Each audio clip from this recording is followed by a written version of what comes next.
Gloire soit rendue au Seigneur qui nous fait la grâce d'être encore à ses pieds à cet instant.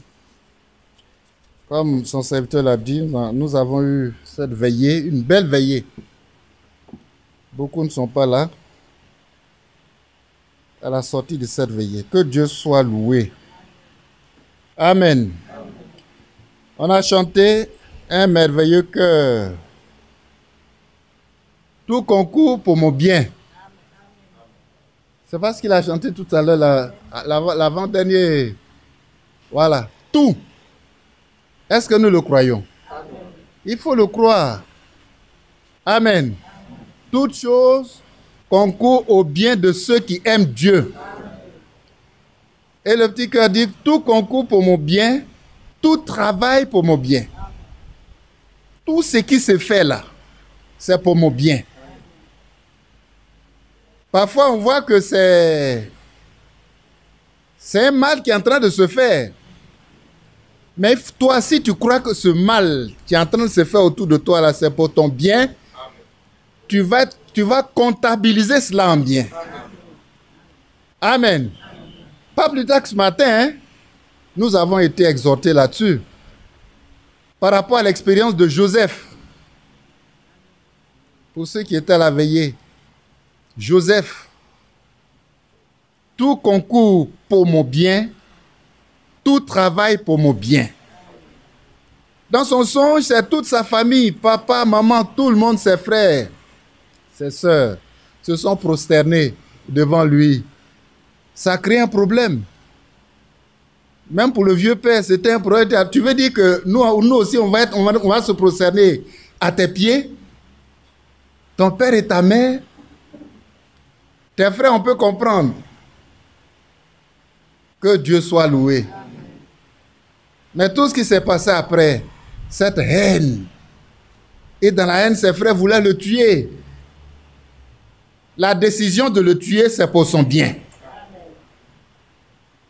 Ils ont vu que le tuer, c'est bon, on va faire du mal à notre papa, sinon nous, ça ne nous dit rien. Ça ne nous dit rien. Qu'il meure. Mais notre papa va souffrir. Donc, ils l'ont pris, ils l'ont mis dans la fosse. Ensuite, ils l'ont vendu parce que des Égyptiens étaient en train de passer. Ils disent, ah, mais voilà une bonne chose, on va le vendre. C'était pour son bien. Amen. Amen. Tout concourt pour mon bien, tout travaille pour mon bien. C'est tellement bien dit. En le vendant, c'était pour son bien. Et c'était aussi pour que le songe s'accomplisse. Voilà ce qui est important. Ça dit déjà, le songe que vous ne voulez pas là, ça y est en route déjà. Ils l'ont payé. Ils ont partagé l'argent, ils ont bouffé. Il dit, celui-là, on va l'oublier. Qu'est-ce qu'on peut imaginer comme artifice pour dire à nos parents pour qu'ils nous laissent tranquilles? Tout ça, c'était pour son bien. Dieu soit loué. Tout acte qui est posé contre moi ou pour moi, c'est pour mon bien. Crois cela comme ça. Et tu le verras s'accomplir. Qu'est-ce qu'il n'a pas souffert? Ils l'ont amené en Égypte comme esclave. C'était pour son bien. Esclave. Ce n'est pas un titre honorifique, mais c'était pour son bien. C'était aussi pour que le songe s'accomplisse. Parce que ce que Dieu dit là, ça va s'accomplir toujours. Alléluia. Il y a eu des péripéties. Il est même allé en prison. Parce qu'il est honnête et bon. Il est droit. Il est fidèle à Dieu. Il dit, j'ai la crainte de Dieu dans mon cœur. Je ne peux pas toucher, voyez, à la femme de mon maître. C'est impossible. Et ils ont imaginé des artifices pour le condamner. Mais c'était pour son bien. Alléluia. Oh, tout est pour notre bien. En prison, il a eu des rencontres. Et la finalité, c'est qu'il est devenu, voyez, pour ne pas être long, le premier ministre de l'Égypte. Après le grand roi, c'est lui. C'était pour que le son il s'accomplisse. Et de fil en aiguille, le son il s'est accompli parfaitement. Amen. Amen. Frères et sœurs, croyons seulement la parole de Dieu. Ne réfléchissons pas beaucoup pour savoir, mais vraiment, comment ça va se passer? Dieu sait toutes choses. Et si Dieu sait, c'est suffisant. Comme il sait, je m'en remets à lui. Je m'abandonne dans ses mains. Je m'attends à lui dans tous les détails. Je lisais comme ça une brochure. Ce matin même, on se reposait un peu. J'ai pris la brochure, j'ai commencé à lire. Et le frère, le prophète a dit une chose tellement importante. Tellement importante. Il dit, lorsque nous écoutons la parole de Dieu, bien souvent, on ne fait pas attention à beaucoup de choses. Mais voilà ce qu'il a dit. Dans mariage et divorce, lorsque vous écoutez la parole de Dieu, il faut s'y accrocher comme si c'est une question de vie ou de mort. Point. Comme si c'est une question de vie ou de mort. Il faut quoi? S'y accrocher. Il dit encore, ne lâche plus. Ce que tu as entendu là, il ne faut plus lâcher. Y croire et s'y accrocher pour que cela devienne une question de vie ou de mort. Parce que c'est dans cette parole que vous trouvez votre destination éternelle. Amen. Ça dit, c'est fini, c'est dans ça que j'ai l'éternité. Donc c'est une question de vie ou de mort. Que Dieu nous aide à nous attacher ainsi à sa parole. J'ai dit, mais je cherche, je réfléchis, je dis, mais Seigneur, donne-moi une direction. La direction est trouvée. Frères et sœurs, que la parole de Dieu pour nous devienne une question de vie ou de mort. Et pour cela, il dit, il faut y croire. Un, il faut y croire. Et deux, il faut s'y accrocher. Amen. Il faut s'y accrocher. Comme c'est une question de vie ou de mort. C'est important, hein? Il faut y croire, il faut s'y accrocher, comme si c'est une question de vie ou de mort. Alors le Saint-Esprit vous conduit à faire une expérience personnelle et unique avec Jésus-Christ. Voilà notre méditation de ce soir. Quand tu y crois, quand tu t'accroches à ça, le Saint-Esprit rentre en scène. Et dans ta vie personnelle, tu fais une expérience avec Jésus-Christ. Une expérience personnelle. Alléluia. Ça dit, peut-être une autre personne a écouté la même parole que toi. Mais toi, le résultat que tu as eu là, peut-être lui n'a pas eu ce résultat-là. Pourquoi? Parce que tu y as cru. Amen. Et tu t'es accroché. Tu en as fait une question de vie ou de mort. Poussé à bout, déterminé. Lisons un peu ce passage, c'est Hébreu.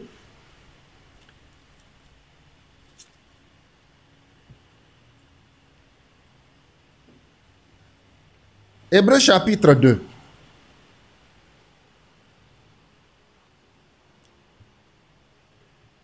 Y croire, s'y attacher, comme si c'est une question de vie ou de mort, vous conduit à faire une expérience unique, une expérience personnelle avec Jésus-Christ. Et c'est ce que nous recherchons. Nous ne voulons pas être des religieux, ils viennent écouter la parole, ils s'en vont et ils restent ce qu'ils sont. Il faut que la parole nous transforme. Il faut que la parole nous restaure. Il faut que ce pourquoi la parole a été donnée là, ça s'accomplisse dans ma vie personnelle. Mais ce qui va tirer l'accomplissement de la parole dans ta vie personnelle, c'est ta foi. et ton attachement à la parole de Dieu. Pour toi, ce n'est pas un jeu. Pour toi, c'est une question de vie ou de mort. Et quand c'est comme ça, Dieu te prend au sérieux. Amen.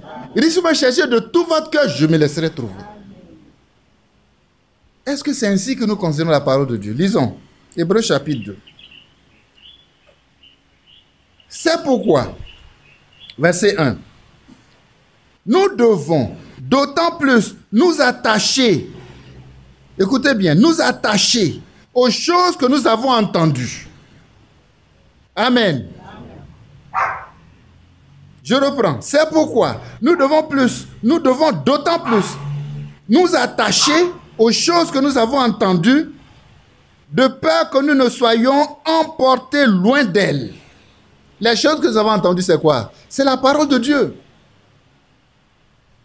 C'est pourquoi nous devons d'autant plus nous attacher à la parole de Dieu. Les choses que nous entendons là. Que la parole, les différents ministères de la parole nous prêchent. Voyez, des ministères de prophètes nous prêchent. Des ministères de docteurs nous prêchent. Des ministères d'évangélistes nous prêchent. Tout cela, on doit s'attacher. De peur que nous ne soyons emportés loin d'elle. Et c'est ce qui arrive malheureusement. Parce que sur le terrain de la parole de Dieu, frères et sœurs, c'est un combat. Il y a beaucoup d'esprits qui jouent. Mais le principal, c'est l'Esprit de Dieu. Amen. Et nous devons choisir de travailler avec l'Esprit de Dieu. Sinon, à côté de ça, il y a le diable qui joue. Des esprits d'impiété, d'égarement. Des esprits de faux enseignements. Mais si tu n'es pas attaché à la vraie parole de Dieu, tu vas être entraîné dans le décor. Et tu vas être emporté loin de la vérité. Et malheureusement, beaucoup sont victimes. Mais pour que cela n'arrive pas, il a dit, nous devons nous attacher. Amen. Le prophète dit, y croire et s'y accrocher. C'est la même chose. Continuons de lire la verset 2. Car si la parole annoncée par des anges a eu son effet, et si toute transgression et toute désobéissance a reçu une juste rétribution, comment échapperons-nous? Comment échapperons-nous? En négligeant ainsi grand salut, qui, annoncé d'abord par le Seigneur, nous a été confirmé par ceux qui l'ont entendu. Dieu, appuyant leur témoignage par des signes, des prodiges et divers miracles, et par les dons du Saint-Esprit distribués selon sa volonté.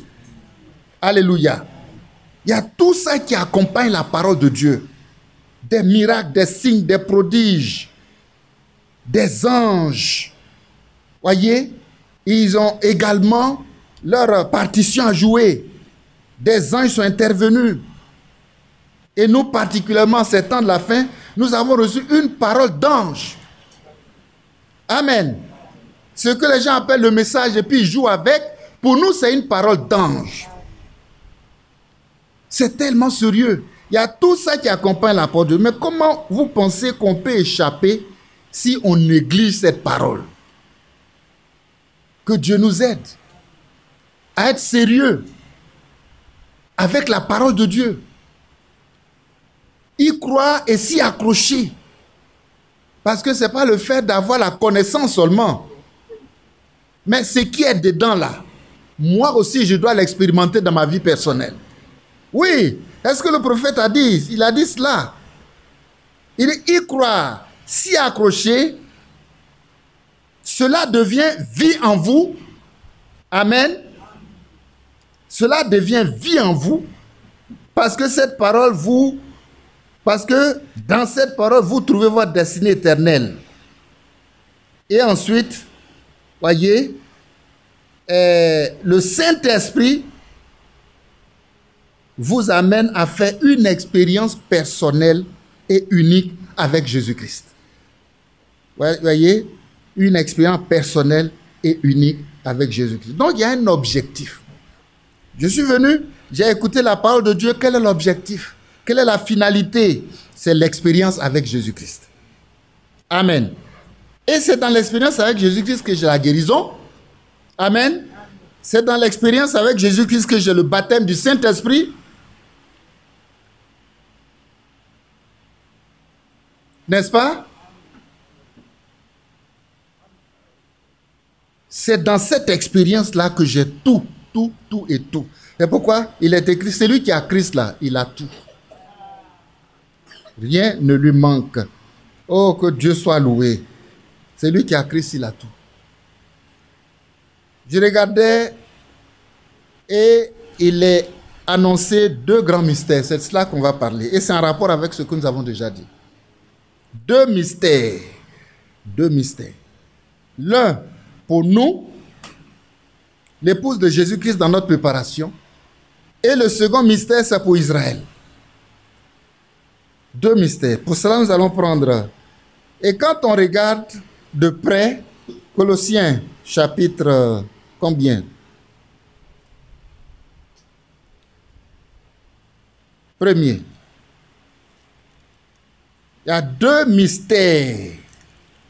Quand on parle de mystère, ça veut dire que ce sont des choses cachées.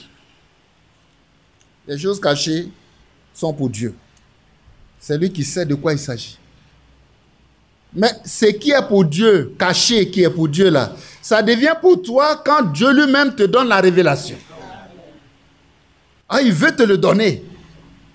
Amen. Il veut te le donner. Et il te le donne. Il te le donne par révélation. Ça devient ta propriété. Ça doit habiter en toi. Que la parole de Dieu habite en nous. Habite en nous.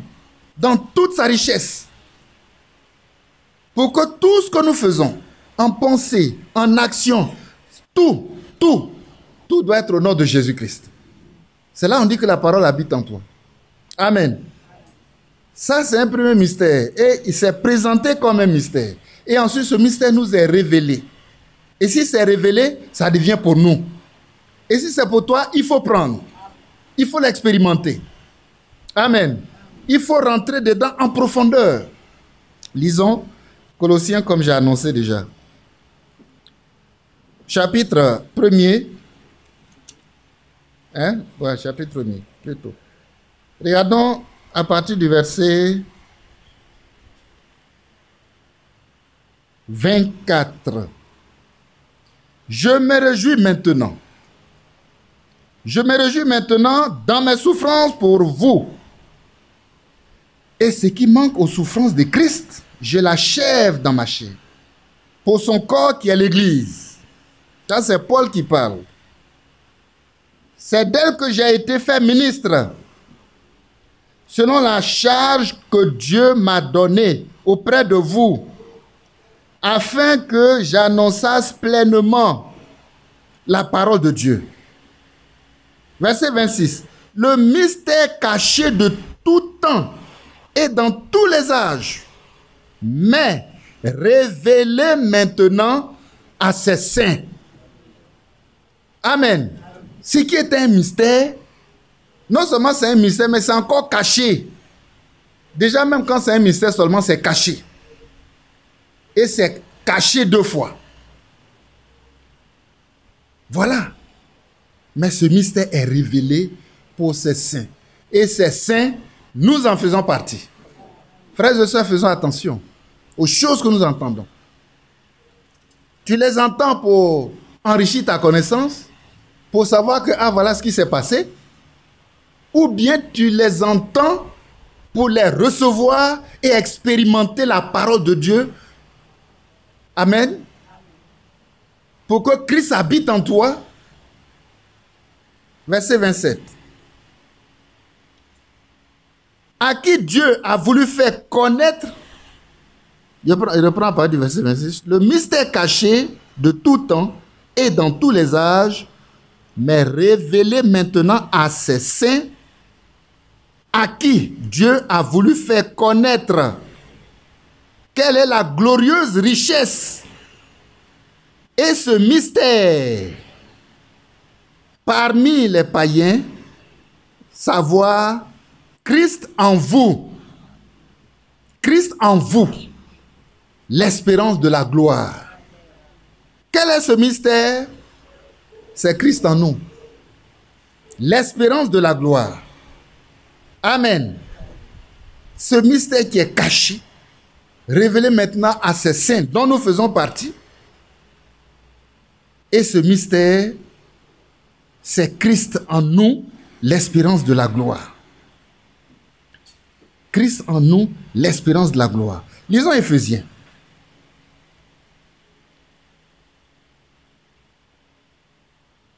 Mais oui, on devrait terminer avec le verset 28 d'abord.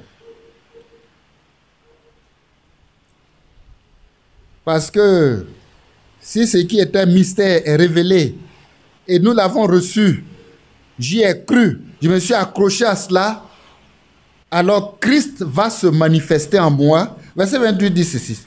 C'est lui que nous annonçons, exhortant tout homme et instruisant tout homme en toute sagesse, afin de présenter à Dieu tout homme devenu parfait en Christ. Amen. Tout homme devient parfait en Christ quand il a reçu ce mystère, quand il a expérimenté ce mystère. Frères et sœurs, voilà de quoi il s'agit. Parce qu'on sait que l'homme n'est pas parfait, l'homme est menteur, l'homme est voleur, l'homme est trompeur. Il est celui qui profère des calomnies. Il est celui que le diable manipule. Mais quand tu as reçu ce mystère, alléluia, le mystère de Christ, tu deviens un homme nouveau. Les choses anciennes qu'on connaît de l'homme là, la Bible dit que les choses anciennes passent. Toutes choses deviennent nouvelles. Et quand toutes choses deviennent nouvelles en toi, alors tu marches en nouveauté de vie. Tu es nouveau, ta vie est nouvelle, tu marches en nouveauté de vie. Parce que Christ est en toi. Un tel mystère, ce n'est pas la force de l'homme. Ce n'est pas le désir de l'homme qui peut l'amener à expérimenter ça. C'est la puissance de Dieu.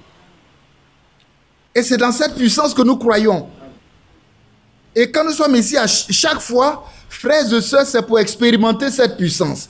Parce que cet objectif-là doit se réaliser dans la vie individuelle de chacun de nous. C'est pourquoi, vous voyez, quand ils sont montés à la chambre haute, chacun a reçu sur lui une flamme de feu. Son expérience personnelle. Alléluia. Et le résultat est là. La finalité est là. Ce n'est pas que je dis seulement que Christ est en moi. Je peux le dire et puis tromper les gens. Mais on ne peut pas tromper Dieu. Parce que tu n'es pas, tu ne peux pas le faire. Et aussi, tu ne peux pas faire ce que toi tu es et puis l'attribuer à Dieu. Ce n'est pas possible. Que Dieu soit loué. Mais s'il est en toi, il est en toi vraiment. Regardez le verset 28. Paul dit, c'est ce que nous enseignons. Hein? Afin de présenter à Dieu tout homme, à la fin de ce verset 28, présenter tout homme devenu parfait en Christ. Amen. Si Christ en toi, sa perfection est pour toi. Amen. Sa vie est pour toi. Que Dieu soit loué. Mais si tu ne crois pas la parole, si tu n'es pas accroché à la parole de Dieu, ça ne va pas se réaliser. Voilà pourquoi nous insistons. Il ne faut pas regarder à celui qui prêche. J'ai lu ici une note d'une déclaration de frère Franck qui dit, mais beaucoup entendu, on entend beaucoup ça, voyez, le prophète a dit, frère Franck a dit, mais jusqu'à quand pour qu'on dise Dieu m'a dit? Amen. À travers Paul, ce que Paul a dit, à travers ce que le prophète a dit, à travers ce que le docteur a dit, mais j'ai dit, c'est Dieu qui m'a parlé. Parce que j'ai fait une expérience personnelle avec Dieu, avec sa parole. Alléluia. Une expérience personnelle avec le Saint-Esprit. Job a dit, mes yeux à moi ont vu le roi. Pas les yeux d'un autre. Que Dieu nous aide. C'est sur ce terrain-là de l'expérience. Alléluia. Verset 28. C'est lui que nous annonçons. Ce Christ-là, Christ en vous, là, Christ en nous, ce mystère caché. Et là-bas, on a lu, dit, le mystère de tous les temps. C'est lui que nous annonçons, exhortant tout homme et instruisant tout homme en toute sagesse, afin de présenter à Dieu tout homme devenu parfait. En qui? En Christ. Voilà l'objectif. Ça, c'est la finalité. Ta vie chrétienne, là, voilà sa conclusion. Et tout travail en toi pour arriver à cette conclusion-là. Il faut que tu sois présenté. Amen. Tout homme, moi, toi, chacun de nous, individuellement, est passé par par le processus de la parole, par le moule, et quand on ressort de l'autre côté, on devient parfait en Christ. On se plaint plus de l'homme. L'homme méchant. L'homme mauvais. On ne se plaint plus de lui. Parce qu'il est né de nouveau. Il est restauré, il est renouvelé. Que Dieu nous aide. On devient ça. Il dit, c'est à quoi je travaille, verset 29. En combattant avec force, en combattant avec sa force, amen, en combattant avec sa force qui agit puissamment en moi. Nous avons vraiment besoin de cela, frères et sœurs. Si déjà c'est cette force, c'est cette puissance-là qui travaille dans le serviteur, qui prêche, comme il est en train de l'annoncer, mais c'est cette même force, c'est cette même puissance qui doit travailler en nous pour que Christ soit formé en nous. Afin que tout homme soit présenté. Lui, il va présenter l'épouse à Christ, hein, de son âge, de son temps. Que Dieu soit loué. C'est Paul qui va présenter à Christ. Tout homme qui a reçu le message de Paul et en qui la parole, voyez, a accompli son mystère caché, révélé à toi, parce que le Seigneur te connaît personnellement. Nous sommes chacun de nous des prédestinés. Alléluia. Il te connaît personnellement. Dès avant la fondation du monde, il t'a programmé pour que tu deviennes enfant de Dieu. Que tu sois assis sur une tente, une bâche, qui ne représente rien, mais ce n'est pas ce qui compte. C'est sa parole qui compte. C'est sa présence qui compte. C'est le travail puissant de son esprit qui compte. Et c'est le résultat là qui compte. Il faut que nous y parvenions, frères et sœurs. Il faut monter, il faut descendre. Là, on sera l'un d'entre eux. Ceux qui seront présentés à lui, sans tache, ni ride. Continuez le verset. Ni rien de semblable, mais sainte et irréprochable, devenu parfait en Christ. Quoi de plus merveilleux? Et c'est ce que nous poursuivons. Dans les veillées, c'est ce que nous poursuivons. Dans les réunions, c'est ce que nous poursuivons. Dans les persévérances personnelles, nos prières, c'est ce que nous poursuivons. Alléluia. Et nous le poursuivons jusqu'au bout. Nous le poursuivrons jusqu'au bout. Comme c'est écrit là, nous allons continuer à lire. Lisons Éphésiens chapitre 3. Ce qui était mystère n'est plus mystère. Parce que pour nous, Christ a été révélé. Et il n'est pas seulement révélé pour notre connaissance, mais nous le connaissons. Et bien plus, il habite en nous par son esprit. Alléluia. Il habite en nous. Que gloire soit rendue au Seigneur. Que gloire soit rendue au Seigneur. Parce qu'il faut que son esprit soit là, sinon il n'y a pas de préparation.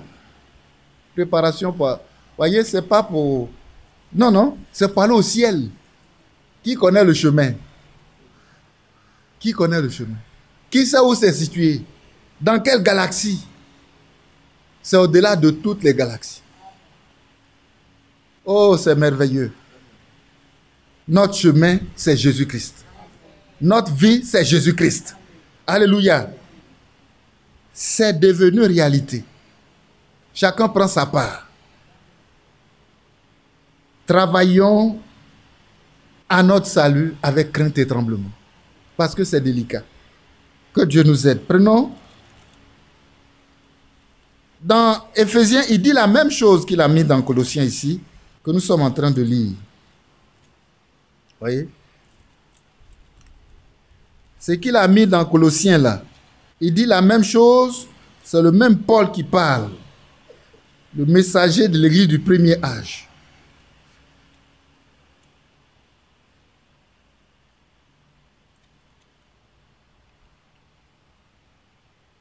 Chapitre 3.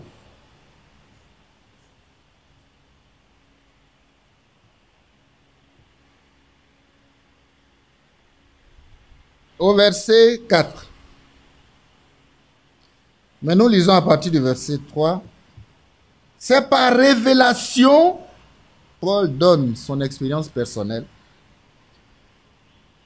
que j'ai eu connaissance du mystère sur lequel je viens d'écrire en peu de mots. L'autre côté, il a dit mystère caché de tous les temps. Verset 4. En les lisant, vous pouvez vous représenter l'intelligence que j'ai du mystère de Christ.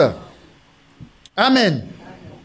Ici, il présente, voyez, la même chose. C'est tellement important que c'est de ça qu'il a prêché tout le temps. Le mystère de Christ. Le mystère de Christ. Voilà. Il n'a pas été manifesté au Fils des hommes dans les autres générations, mais il a été révélé maintenant par l'Esprit aux saints apôtres et prophètes de Christ. Amen. Ce mystère, c'est que les païens sont cohéritiers, forment un même corps et participent à la même promesse en Jésus-Christ par l'évangile, dont j'ai été fait ministre selon le don de la grâce de Dieu qui m'a été accordé par l'efficacité de sa puissance. Et à chaque fois, il insiste. Cela ne vient pas de l'homme, mais c'est la puissance de Dieu. Pour que Christ soit formé en toi là, c'est la puissance de Dieu.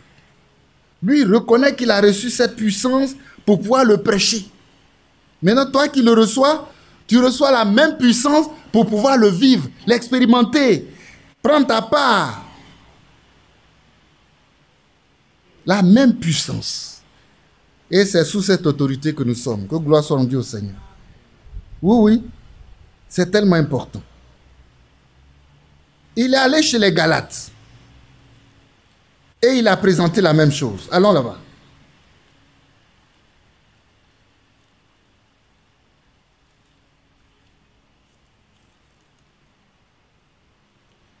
Quatre.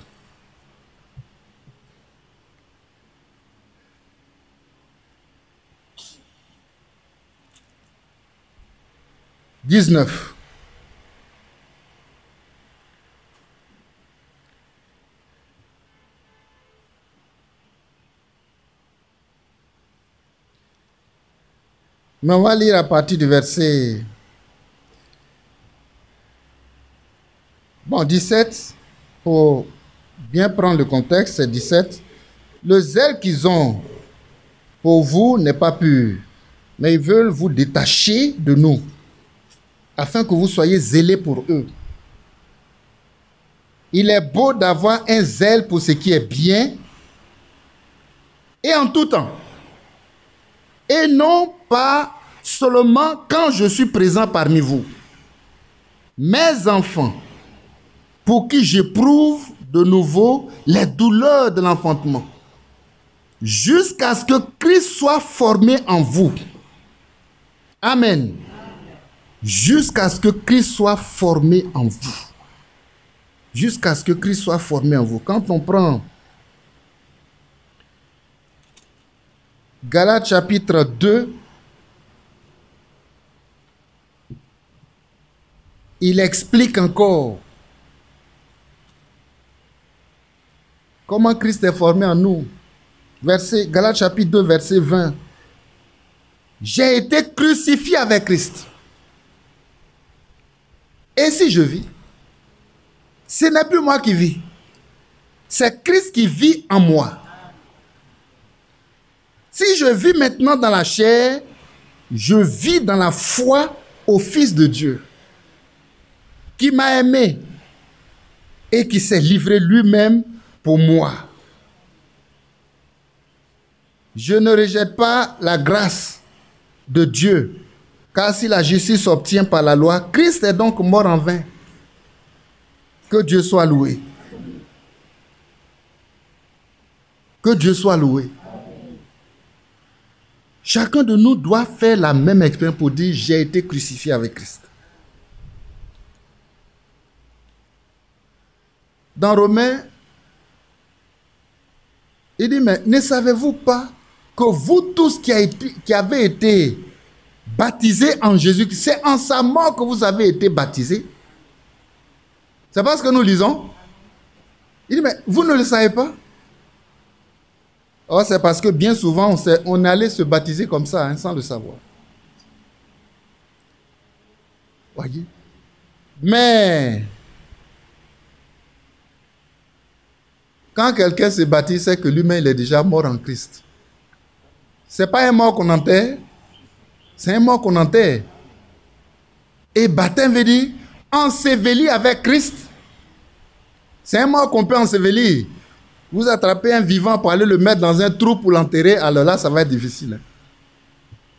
Mais il est mort. Il est inerte. Hier, ce matin, on nous a enseigné dessus. Un cadavre, tout ce que tu vas faire, il ne réagit pas. Parce que chacun de nous a été crucifié avec Christ. Et l'homme du péché est tué, il est mort. Et c'est lui qui est en train d'être enterré dans l'eau du baptême. C'est pourquoi on interroge voyez, le candidat au baptême. Crois-tu que Jésus-Christ est mort à la croix du calvaire pour toi?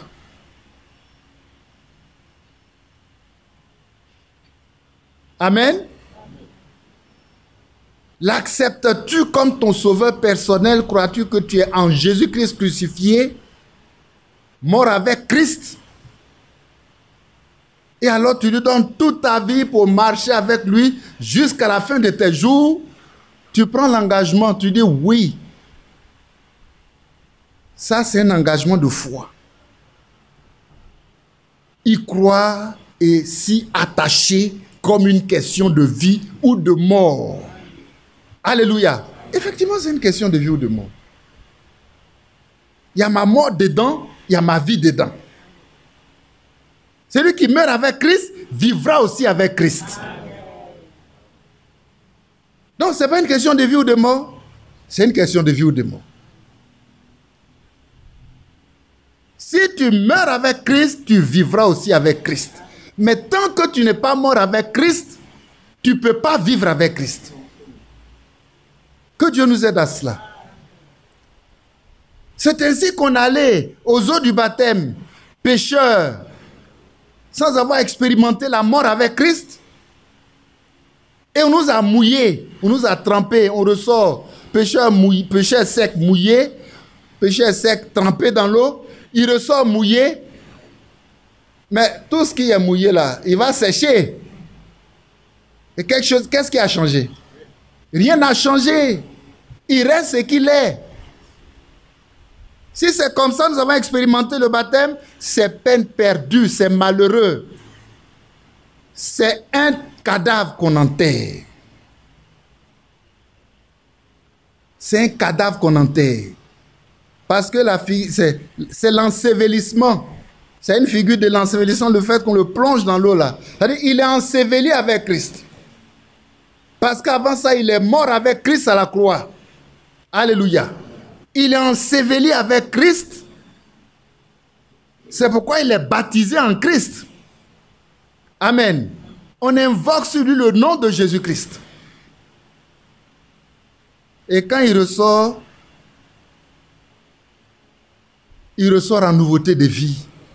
Parce qu'il est ressuscité avec Christ. Alléluia. Christ mort n'est pas resté prisonnier de la mort, mais il est sorti vivant, complètement vivant, voyez, il est ressuscité. Alléluia. Il a vaincu la mort, il a triomphé.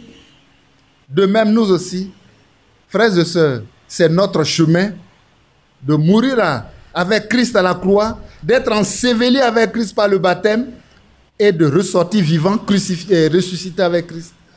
Désormais, si je vis, ce n'est plus moi qui vis, c'est Christ qui vit en moi. Même si je vis encore dans ce corps mortel qu'on peut voir et même se rappeler qu'il a fait beaucoup de sales choses. Mais désormais, je suis un homme nouveau.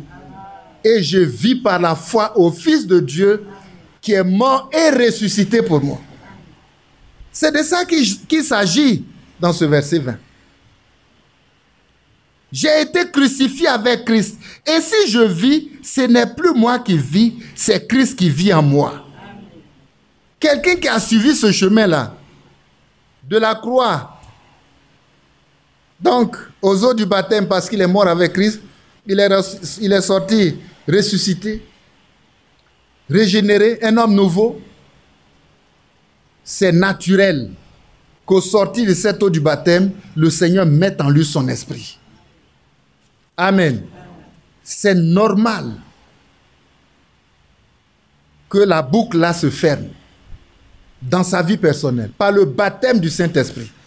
Et la parole dit qu'il est scellé pour le jour de la rédemption. Amen. Oui, c'est cela. À la croix, il nous a justifiés. Justifié veut dire grand. C'est important. Ce n'est pas quelque chose de banal. Vous savez, c'est Josué qui a fait cette expérience quand on lit dans Zacharie. Devant Dieu, le diable l'a accusé. C'est Josué. Et qui a pris sa défense? C'est Dieu lui-même. Amen. Tous ceux qui sont cachés en Christ, quand le diable les touche, c'est lui qui répond là. C'est leur propriétaire. C'est Dieu lui-même. Il est écrit, il l'a réprimé. Amen. Mais cependant, quand le Seigneur regarde l'état de Josué, ce que le diable dit là, c'est vrai. Mais lui, il a déjà couvert ça par l'œuvre de Golgotha. Amen. Ça veut dire qu'il est justifié. Amen. Mais ceux qu'il a justifiés, quelle est la suite? Il les a aussi sanctifiés. C'est pas vrai? Ah, il nous a justifiés et dit on est juste, malgré notre état, malgré notre condition. Maintenant, ce que nous sommes là, il faut qu'il enlève ça. Alors, dans ce passage-là, moi je pense que ça répond après Galates chapitre 2 qu'on vient de lire. Zacharie. C'est vers le début, hein, Zacharie. Voilà. 1 ou 2, 3, c'est ça. Non, mais j'ai mis des petits commentaires à côté. J'ai mis l'accusation. Que Dieu soit loué. Au-dessus, j'ai mis comme titre l'accusation. Voilà quelqu'un que le Seigneur a racheté. Nous sommes dans la même position, nous tous, par l'œuvre de Golgotha. Que Dieu soit loué. Chapitre 3, verset 1. Il me fit voir Josué, le souverain sacrificateur, debout devant l'ange de l'Éternel. Ça, c'est une vision. Et Satan qui se tenait à sa droite pour l'accuser. L'Éternel dit à Satan, que l'Éternel te réprime. Satan, que l'Éternel te réprime. Lui qui a choisi Jérusalem. N'est-ce pas là un tison arraché au feu? Verset 3. Oh, Jésus était couvert de vêtements sales. Et il se tenait debout devant l'ange. Se tenir devant l'ange avec des vêtements sales, excusez, on s'arrête là un instant. Mais tu seras foudroyé en un instant. Mais il a justifié. Amen. Il a justifié. Le sang de Jésus-Christ nous justifie. Amen. Mais après qu'il nous a justifiés, nous ne devons pas rester ce que nous sommes. Nous devons être sanctifiés. Les vêtements sales seront ôtés. La suite est là, verset 4. L'ange, prenant la parole, dit à ceux qui étaient devant lui, ôtez-lui les vêtements sales. Amen. Ôtez-lui les vêtements sales. Puis, il dit à Josué, vois, je t'enlève ton iniquité. Je te revêt d'habits de fête. Amen. Et toi, quelle est ton expérience? Est-ce que Jésus t'a dit ça? Il t'a déjà dit qu'il t'a enlevé tes iniquités? Répondez, hein? Moi, il m'a dit ça. Il m'a dit qu'il a enlevé mes iniquités. Le sacrifice qui me donne la paix est tombé sur lui. Par ses maîtrises, je suis guéri. J'y crois. Je m'accroche à ça. Parce que la réalité qui est dedans là, ça doit être manifesté dans ma vie personnelle. Il faut y croire aussi. Il faut y accrocher. Alors tu recevras le bénéfice de l'œuvre de Golgotha. Il lui a parlé. Voilà l'expérience de l'œuvre de Golgotha qui est là. Nous, on a reçu pour nous, mais c'est ça. C'est la vision qu'il a montrée. Jésus n'est pas n'importe qui. Mais ce n'est pas ce qui compte. Mais qu'est-ce qu'il est lui-même? Son état, sa condition. Péché, vêtements sales. Voyez? Son affaire de souverain sacrificateur là. Oh, en bas, il est sale. C'est un pécheur. Il y a l'iniquité dans sa vie. Il ne doit même pas se tenir devant l'ange de l'Éternel. Il sera foudroyé en un instant. Regarde ce que le prophète a dit. Je suis un homme dont les lèvres sont impures. J'habite au milieu d'un peuple dont les lèvres sont impures. Mes yeux ont vu le roi. Mais il était devenu, voyez, hystérique, malheureux. Qu'est-ce qui m'attend? Mais puisque le Seigneur lui a fait cette grâce de voir sa présence, alléluia, il dit non, ce n'est pas un problème, je t'ai justifié. Il a seulement donné un ordre, comme il a donné un ordre ici. Voyez? Et c'est, je crois, une braise qui a été enlevée pour toucher la bouche de son prophète et il a été purifié. Le Seigneur nous purifie de tous nos péchés. Il faut y croire. Il faut y croire. Et il le dit. Il parle à Josué. Il lui parle. Après qu'il a parlé à l'ange qui a exécuté, ôte-lui les vêtements sales. Crois maintenant que tes vêtements sales sont ôtés. Puis il dit à Josué, vois, je t'enlève ton iniquité et je te revêt d'habits de fête. Amen. Qu'on puisse savoir, alors nous sommes là, assis en Jésus-Christ là, c'est des habits de fête. Amen. Nous sommes revêtus, voyez, d'un fin lin. Allons dans l'Apocalypse. Le fin lin, ce sont les œuvres justes des saints. C'est ça qui est nos habits maintenant là. Quand j'ouvre la bouche, c'est pour dire la vérité. Amen. Alléluia. Quand je parle, c'est pour dire la vérité. Quand j'agis, c'est pour faire ce qui est bon, droit, fidèle aux yeux de l'Éternel. Le fin lin, ce sont les œuvres justes des saints. Et il dit à Josué, regarde le travail que j'ai fait.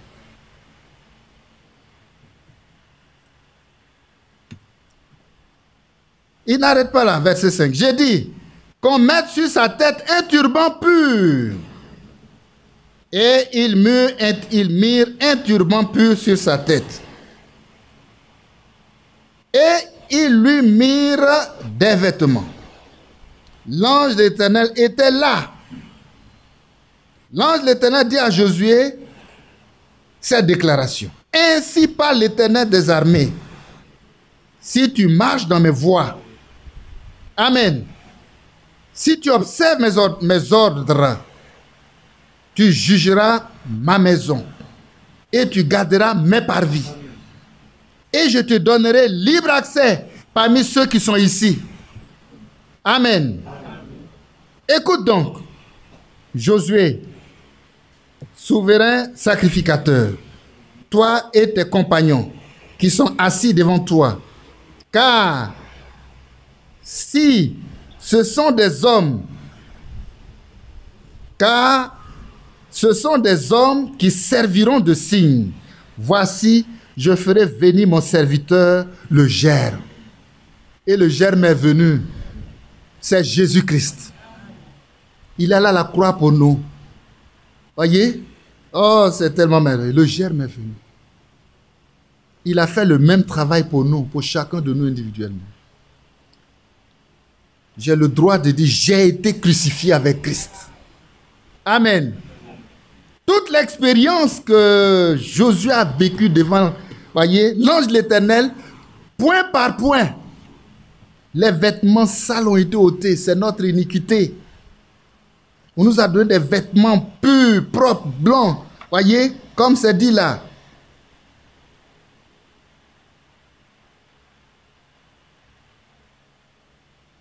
Amen. Et il nous a donné une parole de promesse. Si tu marches dans mes voies, si nous restons fidèles, il ne nous a pas mis à l'épreuve, il ne nous a pas tentés. Mais avant de nous mettre sur ce chemin-là, il nous a d'abord dépouillés. Il a ôté tout ce qui est sale. Il a fait de nous des hommes nouveaux. Il a mis en nous son esprit. Il dit maintenant, il faut marcher pour la gloire de Dieu. Amen. Avec le Saint-Esprit, frères et sœurs, les choses iront bien. Sans le Saint-Esprit, certainement que ça ne peut pas aller. Mais avec le Saint-Esprit, nous avons la victoire. Amen.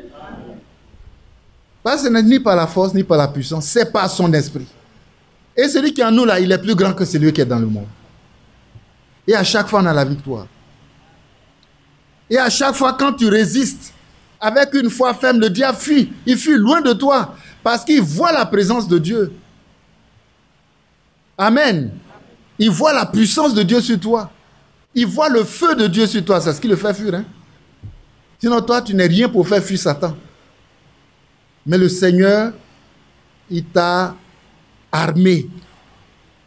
Il t'a investi. Amen. Alléluia. Christ en toi. Oh, gloire soit rendue à l'Éternel. Et frères et sœurs, nous allons vers sa gloire. Nous marchons vers notre destinée. Amen.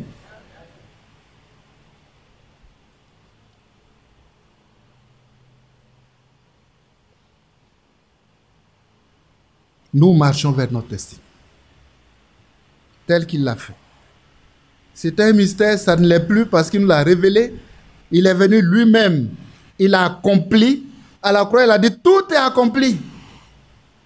Il nous appartient chacun de nous, individuellement, à aller maintenant, à recevoir la parole, à croire la parole, nous attacher à la parole pour faire notre expérience personnelle c'est-à-dire Christ en nous, l'espérance de sa gloire. Que Dieu soit loué. Christ en nous. C'est ce qui reste. Quelque part, on a lu une parole où il dit qu'il l'a fait exactement pour Israël. Ce qui a lu là, c'est pour Israël aussi. Parce que c'est dans l'Ancien Testament qu'on est en train de lire ça. On va plus aller, on va juste lire 2 versets pour s'arrêter. Comme je l'ai dit, ce mystère est également pour Israël. Le frère l'a touché, brossé un peu quand on était à la veillée. Parce que bientôt, Dieu va se tourner vers Israël. Amen. Bientôt, Dieu va se tourner vers Israël. Luc 21, juste ces 2 versets.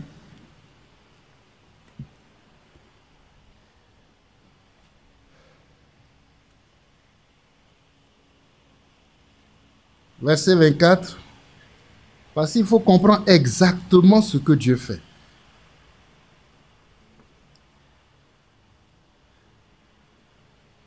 Verset 24. Ils tomberont sous le tranchant de l'épée. Ça concerne Israël.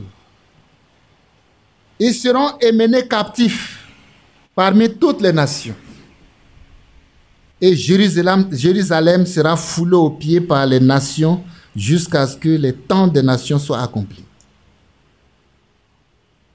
C'est un triste sort qui est arrivé. Et en l'an 70 de notre ère, après donc l'œuvre de Golgotha, tel qu'on vient de le décrire, où chacun de nous sommes allés prendre notre part, parce que le Seigneur nous a fait une grâce particulière. Voyez, c'est une grave malédiction qui est tombée sur Jérusalem, comme nous sommes en train de le lire là. Tout simplement parce que, voyez, il faut que le malheur ou le mal arrive, mais malheur à celui par qui ce mal arrive. Ils ont dit que ton sang retombe sur nous et sur nos enfants. Après avoir crucifié le Seigneur Jésus, ils ont plutôt prononcé une malédiction sur lui, sur eux. Et ça s'est accompli à la lettre. Ça s'est accompli à la lettre. Voyez, ça a été terrible ce jour-là. Le verset 24 résume tout, mais quand vous lisez tout le chapitre, vous avez beaucoup de détails. Ils tombaient sous le tranchant de l'épée. Ils tomberont sous le tranchant de l'épée parce qu'au moment où le Seigneur en parle, ce n'est pas encore accompli. Le Seigneur dit ce qui va arriver. Ils tomberont sous le tranchant de l'épée. Ils seront emmenés captifs parmi toutes les nations et Jérusalem sera foulée aux pieds par les nations jusqu'au temps des nations. Non, je reprends. Jusqu'à ce que les nations, jusqu'à ce que les temps des nations soient accomplis. Amen. Et les nations, c'est nous. Notre temps est en train de s'achever. Parce que ce Jésus-là, on l'a reçu, on l'a expérimenté, et nous sommes en train de nous apprêter, et de ce jour qui n'est plus loin, il viendra et il va enlever son épouse. Alléluia. Il va enlever son épouse. Celui qui n'est pas enlevé, il ira à la grande tribulation. Mais le Seigneur a tiré la conclusion. C'est fini avec l'Église des nations. Il n'a plus rien à voir. Il va se tourner maintenant vers Israël. Alléluia.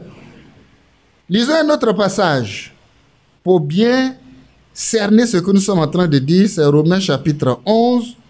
Donc, quand vous voyez Israël dans la galère actuellement, frères et sœurs, c'est en prélude parce que le Seigneur viendra reprendre la situation en main. Ils ne vont pas rester comme ça dans le malheur jusqu'à la fin. Que Dieu soit loué. Que Dieu soit loué. Qu'est-ce qui est dit dans Romains? Chapitre 11.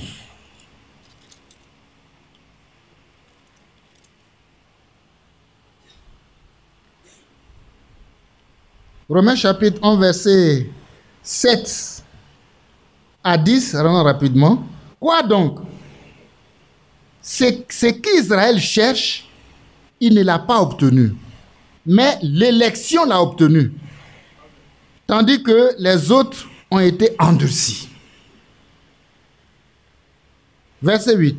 Selon qu'il est écrit, Dieu leur a donné un esprit d'assoupissement, des yeux pour ne pas voir et des oreilles pour ne pas entendre, jusqu'à ce jour. Jusqu'à ce jour. Et David dit, que leur table soit pour eux un piège, un filet, une occasion de chute et une rétribution.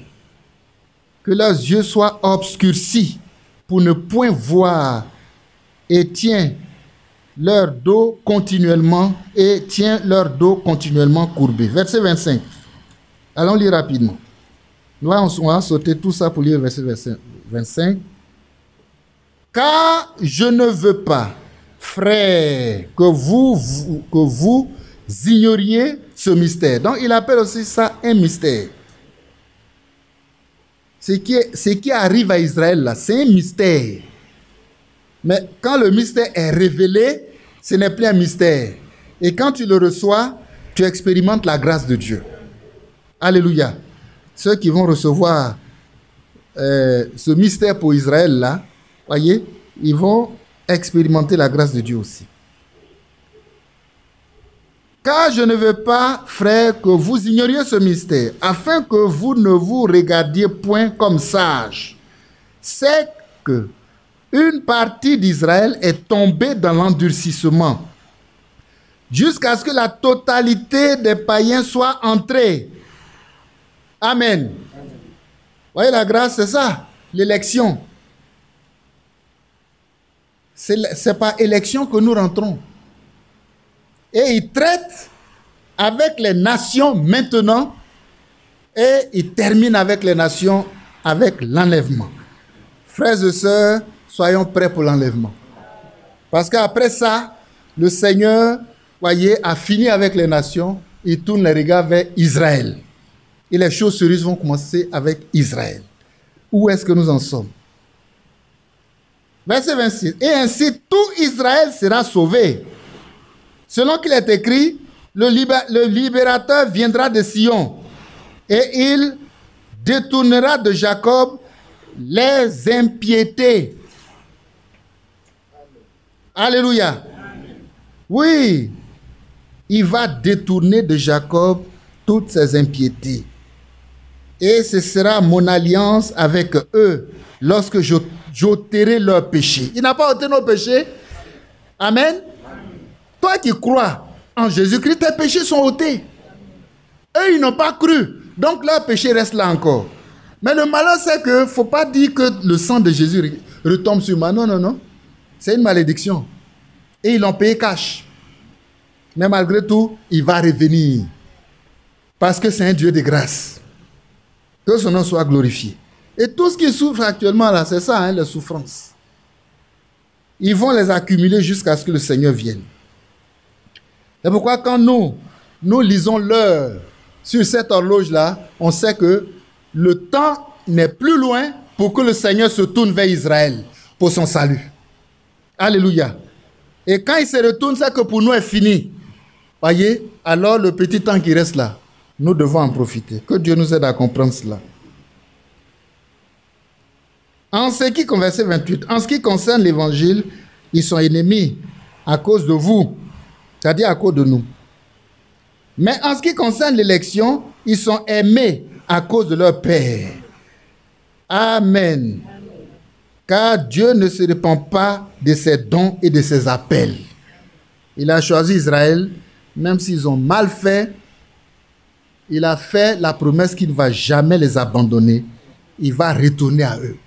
Mais d'ici là, il dit, ce que vous avez fait là, je vous laisse à votre sort.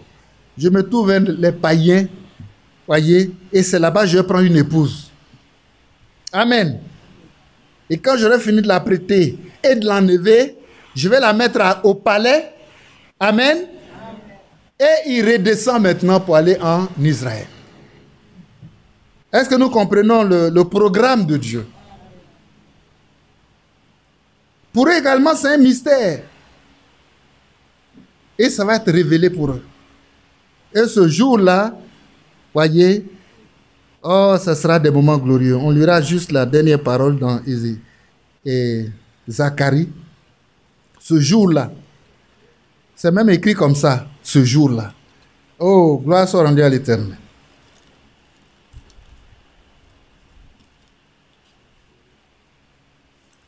Ce jour-là, quand il allait nous mettre au palais, il dit, bon, voilà, tout ce qu'il y a ici, là, c'est pour toi, c'est pour l'épouse. Et puis on jouit de tout. Amen. Et il reviendra pour Israël. C'est Zacharie chapitre 12. Hein. Et voilà ce qui est écrit au verset 1 déjà. Oracle, parole de l'Éternel sur Israël. Ainsi parle l'Éternel, qui a étendu les cieux et fondé la terre, et qui a formé l'esprit de l'homme au-dedans de lui.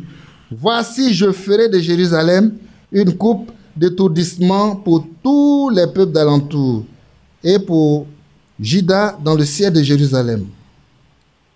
Voyez, en ce jour-là, je ferai de Jérusalem une pierre pesante pour tous les peuples.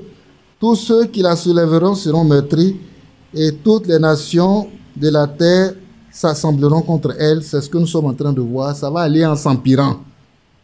Jusqu'à... Voyez, nous on est déjà enlevés. Il y aura des péripéties. Il y aura même la guerre d'Armageddon. Et beaucoup de choses. Mais quand on voit... Récemment, le président, il n'est pas président, il est plutôt premier ministre d'Israël, a dit: la Russie n'est pas notre ami. Parce que quand on regarde, c'est lui qui risque de lancer une bombe sur eux. Dans cette guerre-là, c'est pas loin d'être la Russie. Mais Dieu sait toutes choses. Hein? Le roi du Nord. Mais là-bas, il y a un seul roi qui règne. Hein? Et il est même en passe de régner sur le monde entier. Voyez? Ça va arriver. Mais le Seigneur va rétablir les choses. Tous ses ennemis-là, il va les écraser. Il va les broyer. Et quand il aura fini ça maintenant, allons au verset 7, dit: l'Éternel sauvera d'abord les tentes de Juda, afin que la gloire de la maison de David, la gloire des habitants de Jérusalem, ne s'élève pas au-dessus de Juda. En ce jour-là, l'Éternel protégera les habitants de Jérusalem. Et le fait parmi eux sera comme ce jour, comme David. La maison de David sera comme Dieu, comme l'ange de l'Éternel devant eux. En ce jour-là, je m'efforcerai, écoutez bien, de détruire toutes les nations qui viendront contre Jérusalem. Amen. Donc, il règle ça d'abord. Quand c'est réglé, c'est qu'ils ont fait souffrir à son peuple, que lui, il a mis en abandon pour aller prendre une épouse païenne. Pendant tout ce temps-là, ils vont payer. Dans verset 9, là, tous vont payer. Et ensuite, verset 10 maintenant, alors je répandrai sur la maison de David et sur les habitants de Jérusalem un esprit de grâce et de supplication. Et ils tourneront les regards vers moi. C'est lui qu'ils ont percé. Ils pleureront sur lui comme on pleure sur un fils unique. Ils pleureront amèrement sur lui comme on pleure sur un premier-né. En ce jour-là, le deuil sera grand à Jérusalem, comme le deuil d'Amadrimon dans la vallée de Megiddo. Le pays sera dans le deuil, chaque famille séparément, la famille de la maison de David séparément, voyez, ainsi de suite. Et on lit comment ça va se passer. Il dit: non, mais qui t'a fait ces blessures-là? Et il leur dira: c'est dans ma maison. Oh, que Dieu nous fasse grâce. La même grâce ira vers Israël. Et ils vont faire une grande expérience avec Jésus-Christ. Alléluia. Et à cela, il faut associer les deux prophètes d'Apocalypse 11. Il s'agit de Moïse et de Élie, voyez, qui vont venir, et leur mission, puisque c'est eux qui ont été les prophètes majeurs dans l'Ancien Testament, quand le Seigneur se retourne vers son peuple, ils vont encore exercer une œuvre majeure pour présenter Christ. Ce n'est pas tous qui recevront, hein, mais il est annoncé 144 000. Que Dieu soit loué. Qui vont nous rejoindre. Oh, c'est tellement merveilleux. Et la suite du temps, il y a encore beaucoup de choses qui vont se passer. Jusqu'à ce que la terre elle-même soit nettoyée, balayée totalement. On va revenir là pour des jours meilleurs. Que son nom soit glorifié. Jusqu'à ce que les choses aillent vers l'éternité. Que Dieu nous bénisse par ses paroles.